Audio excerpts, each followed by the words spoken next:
Siap, kemarin sama Mas Wisnu Tama juga sudah ke sini. Presiden RI Joko Widodo meninjau lapangan untuk upacara HUT ke-79 RI pada 17 Agustus mendatang di kawasan Ibu Kota Nusantara, Kabupaten Penajam Pasir Utara, Kalimantan Timur, Rabu kemarin. Presiden Jokowi optimis kantor Presiden akan selesai pada bulan Juli, sambil menunggu pengerjaan pompa air dari Bendungan Sepaku Semoy.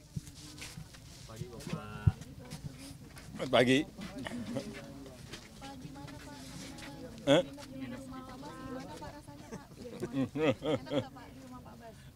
Ya, tadi malam saya nginepnya di rumah Menteri PUPR, rumah dinas Menteri PUPR, dan ya, pagi sangat indah sekali.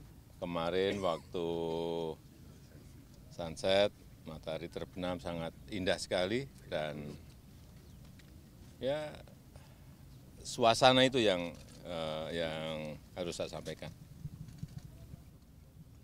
Tidur nyenyak sekali. Yang kedua, untuk persiapan 17-an sudah hampir final, nggak ada masalah di lapangan. Tadi kita cek satu persatu dari lokasi venue, kemudian tata urut upacara, semuanya sudah nggak ada masalah.